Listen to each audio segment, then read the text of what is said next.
All right, what's up, guys? VV back with another video. And in today's video, guys, we're going to be revisiting Jewelry Bonney. This is a leader we have not messed with for a while on the channel. I think it's been like 3 weeks or so, almost like a month. So we're going to revisit Bonney. And we're also, we got a lot to talk about in today's video. Let me give you guys a quick overview of the video, and then we'll go from there. First up, I want to go over a announcement from the East talking about a certain kind of booster coming out. We're going to have to talk about potentially very exciting news there. We'll get into in a minute. Then we're going to check out the meta in the East currently, because things shaped out very similar to what I thought, but not exactly, not 100%. It's not exactly how I thought it'd be, but it's very close. And then we'll check out some deck lists of Bonney, and then we're going to check out 2 games on the sim, and then we will go ahead and end off the video with the deck list and some final thoughts and wrap it up that way. So like I said, guys, we have so much to go over in today's video. Let's just go ahead and just dive straight into it. You guys know what you get into. A little bit of spoilers because it will be OP-07 Bonney. Let's get into it. Okay, whoops. So the first thing we're going to look at here is this. PRB-01 has been announced over in the East. It will be coming out July 27th, 2024. Guys, check this out. This is potentially very exciting news here. Multiple popular cards from previous booster packs are included. Many parallel cards with new illustrations will be included too. Okay, I have almost zero information on this. This is a pretty recent announcement. Notice this card list is not hyperlinked. We can't like click on it yet to go to it. Excuse me. But guys, I really hope that Bandai uses this opportunity to reprint some cards that need to be reprinted for new players. Cards like Borsalino, cards like 8-cost Katakuri, cards like 8-cost Eustace Kidd, cards like 1-cost Gordon, and the list goes on. There's a lot of cards. Okay, I didn't name all of them. There's a lot of them. But this is Bandai's opportunity to really help their game grow by reprinting cards that are just simply too expensive for new players to, you know, to attract new players to the game. Like when new players see, y'all know what I'm trying to say. I know that sounded clumsy, but y'all know what I'm trying to say. Is like when new players check out this game, like, oh, that's a pretty cool looking game. Like, let's see what it costs to get into the game. And they see that, you know, certain cards cost like $50 a pop. It's like, I don't really want to get into that, right? Excuse me. And I respect that fully. So hopefully Bandai uses this release and ones like it, like these right here, these new starter decks coming out. This is their opportunity. And notice this is July 13th, and this one is July 27th over in the East. So for us in the West, it will probably be around October or November. We'll have to see. We don't know yet. We do not know yet. But hopefully this comes out soon. But guys, this is PRB-01. I do not think this is going to be the same as like the premium Bandai collection stuff we see. This is called One Piece Card the Best. Like, I don't know what kind of translation that is. Y'all help me out if y'all know. But multiple popular cards from previous booster packs are going to be included. Many parallel cards with new illustrations will be included too. So that's nice for the new for the new players. You'll be able to get access to older cards. Hopefully, they're the cards we really want to see be reprinted.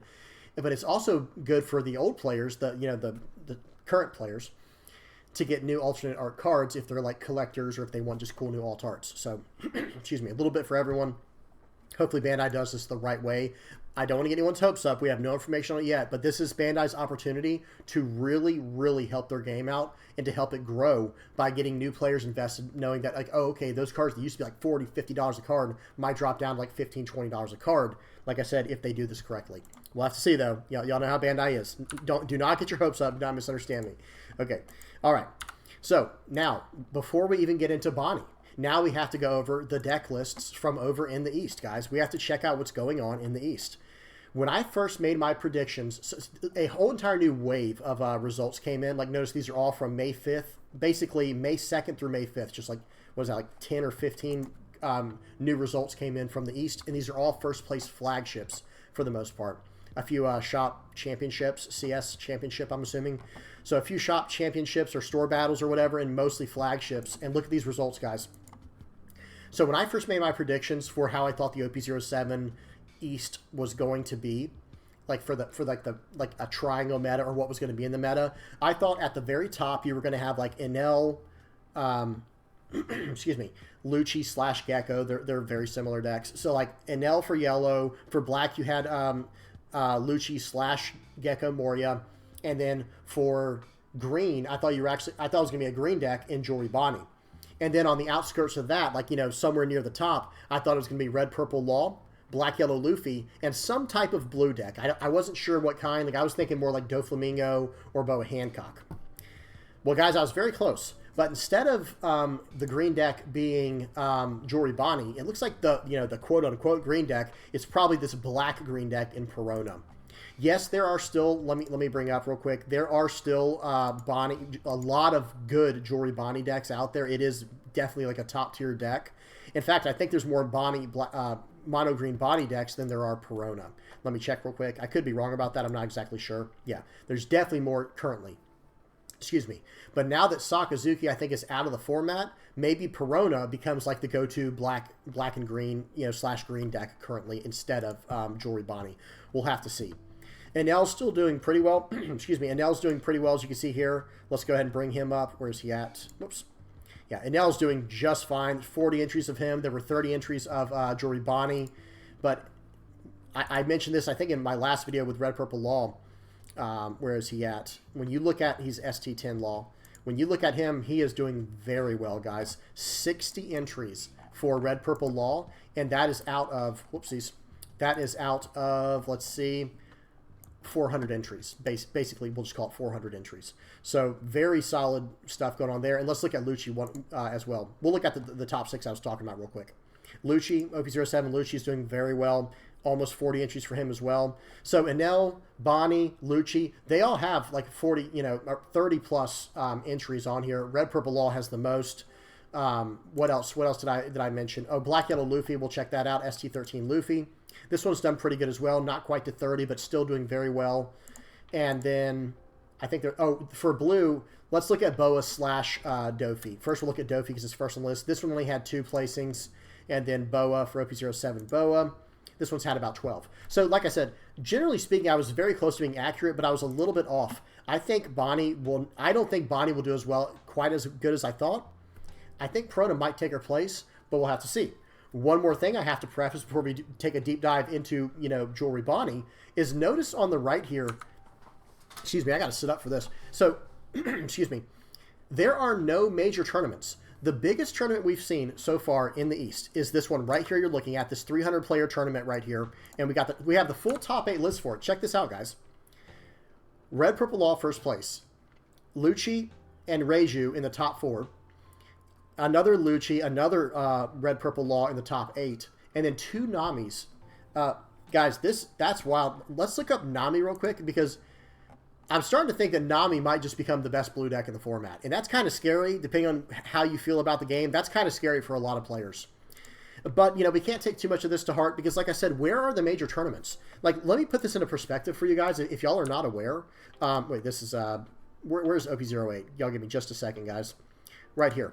OP08 comes out on May 25th in the East. I'm recording this video on May 6th. Excuse me. So, in less than 3 weeks, OP08 will be live, and OP07 will be gone. I mean, the cards are still there, but y'all know what I'm saying. Like, so is it going to be, and someone help me out down in the comment section if you know more about this, are we going to go through all of OP07 without a single major tournament from the East? That is just really confusing to me, guys. I don't understand it. I'm perplexed. I'm at a loss for words. Okay, now that we did a quick meta update, let's dive in to the whole main, the main thing we're going to be talking about today with Bonney. And I don't know if I did a whole layout or not, but we're going to be talking about Bonney, and we're going to be talking. We've got 2 games on the sim, which is a little bit less than I normally have because of how much we had to talk about going into this with the meta and with upcoming releases. But there is a general Bonney list. There's kind of like 2 of them, I feel like. One is full-on Supernova Pirates, like what you see here, and the other is like Supernova / Don Quixote Pirates we'll look at in a second. But I think there's another route we need to go, and I'll talk about that towards the end of it. So, Jory Bonney, let me read the leader real quick for the new players, then we'll dive into this. On opponent's attack, once per turn, pay 1, rest up to one of your opponent's leaders or characters. Extremely generic effect, extremely powerful generic effect. So how do we build it? This deck is running primarily Supernova Pirates. It's running 4 Supernova cards. Now, this is not Supernova. There are cards in here that are not Supernova, quite a few, but mainly it's Supernova. Okay, so let's look at it real quick. 4 Izo, 4 Captain Kidd, 4 Jory Bonney, 4 Apu, 4 Rosinante, 4 Zorro, 4 Hody Jones, 4 Cavendish, 4 Apu. They're both 2K counters. 4 Uruge, 4 Basil Hawkins, 4 Bartolomeo, and then 2 events. One of the zero cost event, that's a 3K counter. It's called Whoever Wins This War Becomes Justice. And the other one is More Pizza. This is a top 5 searcher for Supernova Pirates. That's like one list of it. Now, real quick, let's go down. There's another list as well. This one got top 4 in a flagship of a 300-player tournament in Thailand. This one has the Don Quixote Pirates built in. I'm not going to go through the whole list. Pause it or go to OnePieceTopDecks.com if you want the full list. But one thing I want to mention is this is running 4 of the 5-cost jewelry Bonney from OP07, which I think is very good. And for Cavendish, well, if you're running 8 5-cost cards in your deck that are green, why not run Rosinante? If you're running Rosinante, why not run Don Quixote Pirates? If you're running Don Quixote Pirates, why not run the main one, right? It all just kind of lines up. It all adds up. I think this deck is very solid and very interesting. But what if there's another way to go? Like, let's just take a look. Let's get rid of the Bonney exclusives here. And notice what made Perona into the deck it is now. Like, yes, Gecko Moria is a big part of it, obviously, in Sabo. But Landawano is clearly a powerful engine currently. So what I'm suggesting going forward is I hope to see someone at least mess with, like, maybe it won't be good. You know, we don't know unless we try. And if you guys have any comments, questions, suggestions on this, please leave it down in the comment section below. But maybe a Landawano version of Jewelry Bonney, like a Supernova Landawano version of Jewelry Bonney, maybe that's going to be the way to go going forward.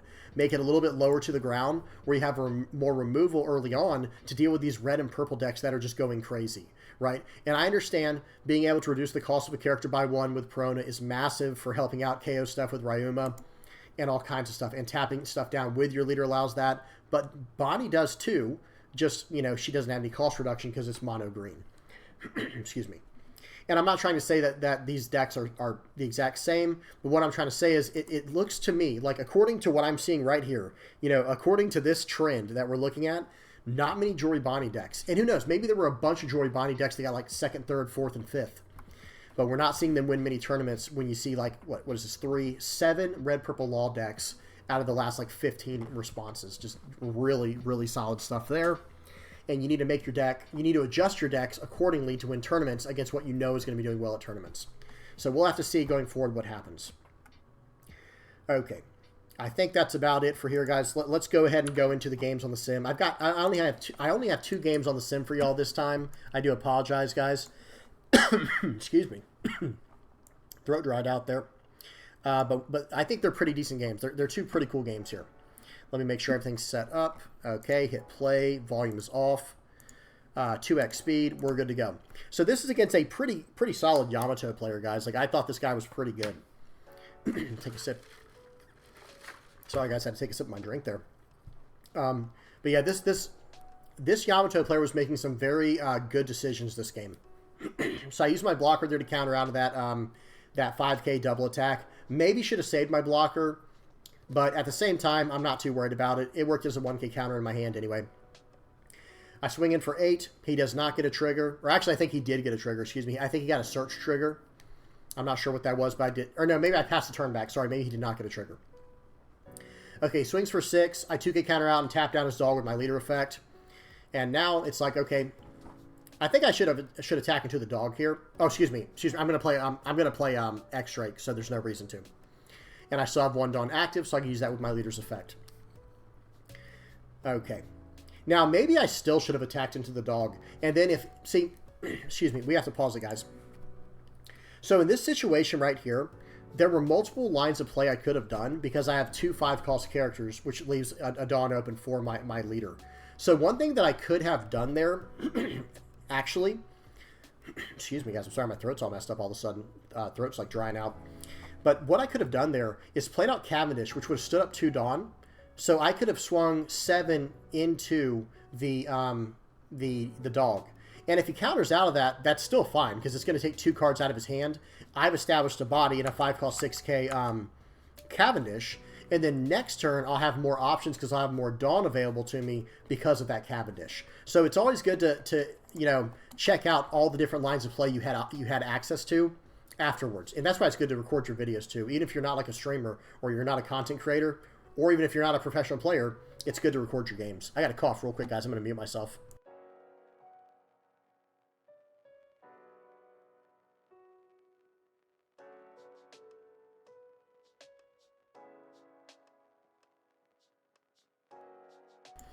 All right, sorry about that, guys. My throat like dried out of nowhere. I think it might have to do with like the pollen kicking up in the air because it rained a little bit earlier where I live, and sometimes that like makes the pollen go up in the air and it kind of dries my throat out. But my apologies. Okay, back to the game. So that whole entire turn there, I completely missed, but it's all right. He's coming in for a double attack here. I want to tap down his ace with my leader effect. Now I can block to get out of this double attack, and I do that. And now he loads up everything. Excuse me. I think he loads up every single card onto his cracker, and pops my Basil Hawkins there. That was a very good play by him, but it's not over. You know, I have things I can do here. I swing 5 into 5. He 2K counters out. I'm like, okay, let's swing 6 into 5.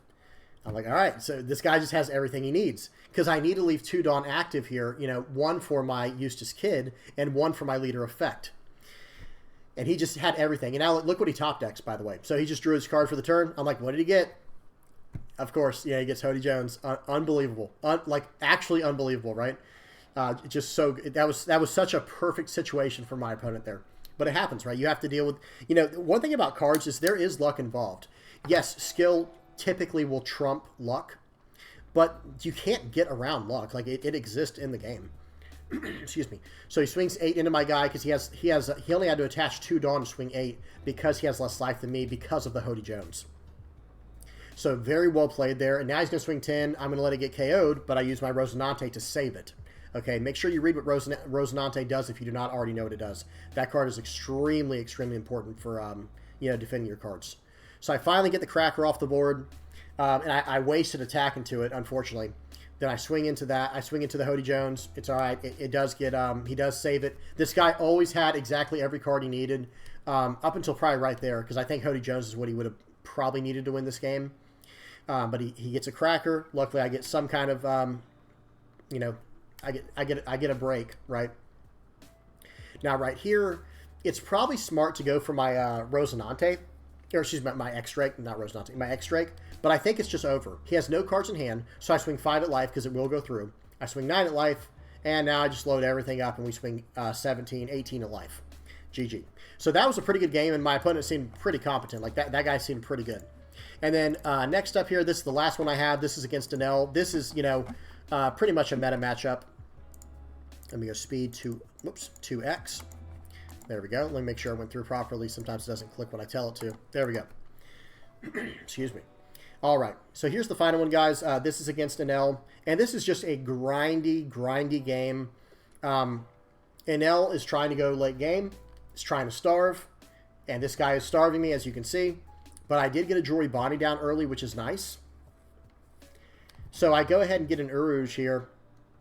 Honestly, like, looking back, I probably should have waited one more turn to use my Bonney, because then I could have defended it with something.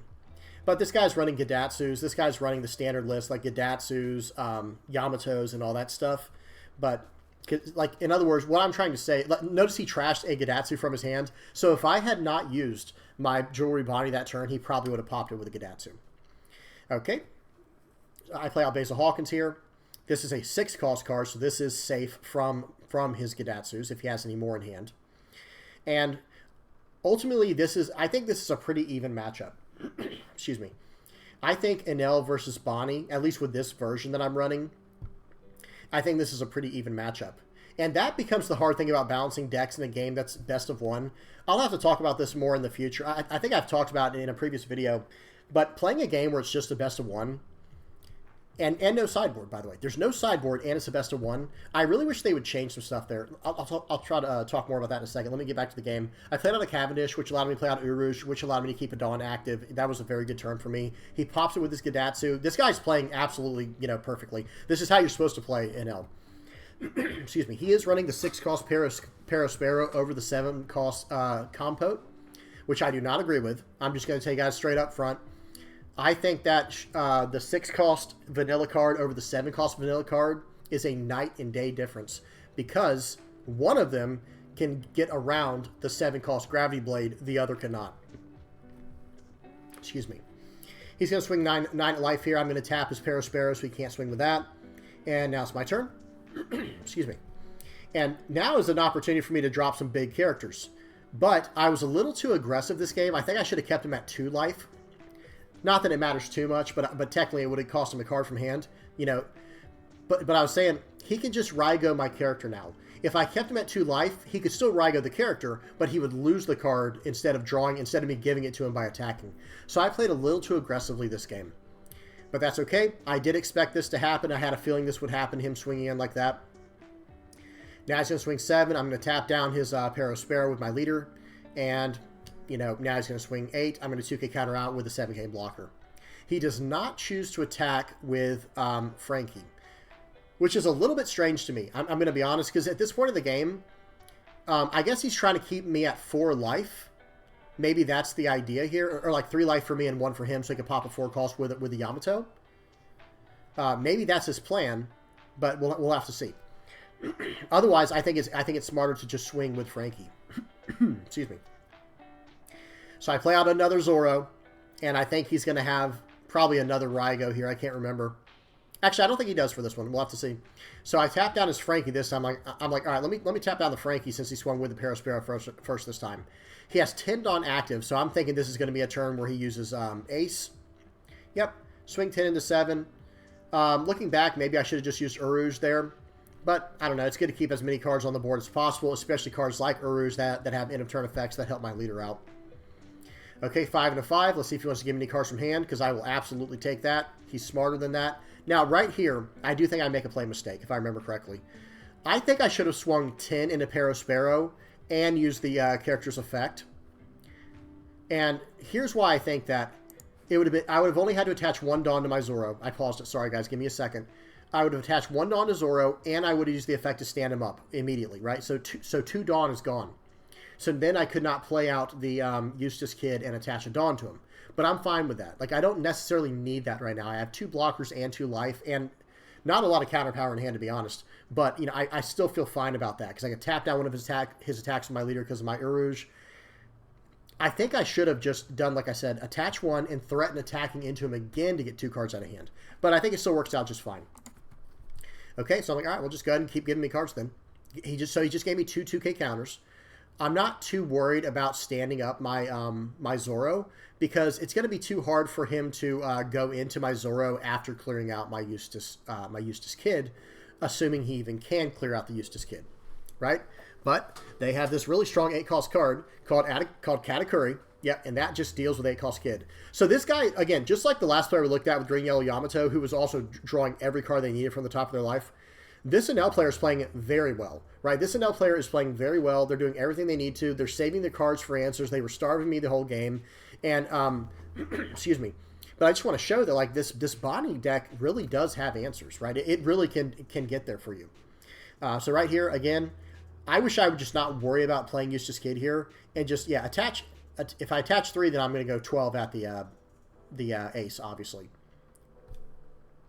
Okay, what am I right here, I am deep in the tank. I am thinking about a lot of stuff here. I don't remember everything I was thinking here. I swing 9. He gets no Nami from top, popping my Uruj. That's unfortunate. Right now I'm like, okay, you know, that's not good, right? But it's also not the end of the world. It's not the end of the game. Okay, so I still have 9 Dawn to play with. I can play out another Eustace Kid. I can play out Hody Jones. I have all kinds of different random options. Hody Jones is not the best option. But if I was trying to go for a game right here, I do have the Hody Jones if I need it. Okay, so I think I go out and play out this Cavendish. I could be wrong. I can't remember. Yeah, so swing 9 here. Let's see what he gives me. Because remember, he gave me a 1K counter for me swinging in with my Bonney. If I were him, I would take this and cycle out, use leader effect. He gets a Frankie, like absolute best case scenario for him for the most part. So I play out Cavendish, standing my guy up again, and I'm starting to think that I need to win the game next turn. Like, that's what's actually going through my head right here. Now, one thing I wish I had done here, I wish I had swung 9 more into his Perona or face. Perona or face there. So that was pretty much a blunder in my personal opinion, because I could have done, it just would have been better to do it like that. I tap down his ace, or his category, whichever one, with my leader effects, take it, and I still have 2 blockers. Now, this turn coming up here, he has to deal with my board here. So if he doesn't have a, excuse me, a Rygo or some type of, like, I don't know, some type of card to get rid of my Zoro, I think it's just Rygo's his only option, then this game's over. Excuse me. Sorry, guys. Okay, so he's doing a lot of thinking right now. He has 9 Dawn left to play with, and in my head I'm thinking it's either Yamato or Katakuri or Raigo. Yeah, and there you go. It's the Raigo, which is Kingdom Come, is like the technical translation in English. That card, that's one of those cards I don't know how yellow needed that card, right? It's one of those where it's like, man, the balance. I'll have to do a whole video on balance soon because I've got some ideas. I've talked about them before, but I really want to go over that again. Okay, so right here, guys, my opponent is down to 6 cards in hand. He has a blocker. I have basically no way of surviving next turn. So I'm thinking it's time to go all in. Rest down your Dawn, rest down your Shirahoshi blocker, and we're going face. Cavendish allows me to have access to 2 extra Dawn with my Hody Jones attack, right? That card is incredible. Cavendish is incredible, guys. That card is really strong. The 5-cost Cavendish. Okay, so now it's like, all right, he did a 3K counter 0-cost event there to get out of that one. And this one comes down to final cards, guys. This game was very close. This was a very good game. My opponent was very competent, very good player. We're on turn 9. I swing in for 7. He has to take it. He doesn't get any special trigger, thank goodness. You know, thank God he didn't get a special trigger. The game would have just been over. So right here, I swing for 8 because I want to get the 2K counters out of his hand if he has any left. And let's see what he gets. He takes it. I swing for 9. Let's see what he has. He has a 2K, 1K, 1K, 1K, and I'm like, all right, here we go. Swing for 1, or swing for 5. His last card in hand was a brick. That game was intense. That was a very good game to my opponent. That was well played. So let me bring up the deck real quick while we're waiting. This is the list I was running. Pretty standard. But like I mentioned earlier, I think we need to start messing around with the Land of Wano stuff. If I were to take this deck and continue working on it, I think the next thing I would do is mess around with the Land of Wano stuff.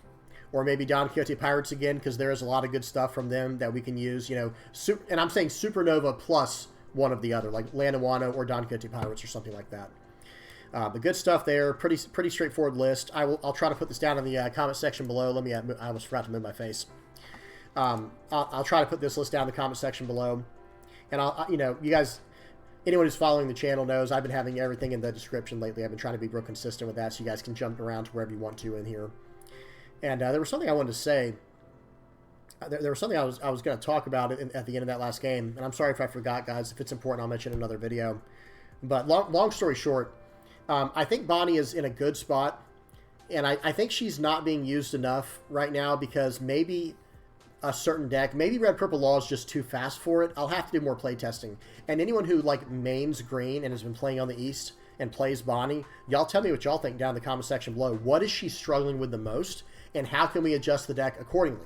And I think that's where I was going to go with that comment, is once you adjust the deck accordingly to deal with like the best deck in the format, then you lose power on another side. Right? Like if you start catering this deck more to like deal with Red Purple Law, and then you go against like Yellow Enel, well, now you've like lost your late game staying power. You know what I'm saying? So it does become a very fine balance. And that's what that led me into this game being a best of 1 series with no sideboard. I really wish they would adjust the rules to this game. And I believe I have talked about this in a Theorycraft video. I wish they would make this game to where you had a card pool similar to like how it is in Flesh and Blood. Flesh and Blood is a best of 1 game, just like One Piece. And the way that they deal with best of 1 is they still have a sideboard. Now in that game it's 60 cards. Don't worry about all the specifics. It's a 60 card deck in that game, but they have an 80 card pool when they enter the game. So in other words, like you sit down across from your opponent, hey, how you doing, blah, blah, blah. Okay, who are you playing? Y'all both put your leaders down, just like there's leaders in this game. They're called heroes in that game. You put down your leader, they see what your leader is, and then they make slight adjustments out of their 80 card pool down to 60 cards, and they play from there. And I wish One Piece would adopt something like that, like maybe give us a 10 or a 15 card pool for us to adjust our decks with according to each matchup. Because with this being a best of 1, sometimes you might be doing so well in a local tournament, and then guess what? You just went against your hard counter. And that feels so horrible to lose like that, because it's no one's fault. It's not your fault. It's not your opponent's fault. And you might even still win, right? You might even still be able to win the matchup. But the point is, like, man, this really stinks that I'm just going to almost lose by default because I'm going against a deck that is, like, hardcore geared to counter what I'm playing. I just think it'd be nice. It'd be something interesting. And y'all tell me what y'all think in the comment section below. All right, I'm done rambling, guys. Let me get the patron page up. Thank you so much to all my patrons. Thank you to all the viewers, all the subs, all the people that share my videos and who like them and comment on them. Thank you guys so much. I really appreciate it. And thank you so much to these guys over here on the screen, the patrons. You guys are just, I'm getting closer and closer to making this, the dream, right? Making this this dream a reality is probably the way I should say it. All right, guys, that's it. Please do not forget to like and subscribe if you have not already. If you guys got any comments, questions, suggestions, please put them down in the comment section below. And I hope you all enjoyed. Until next time, guys. Peace.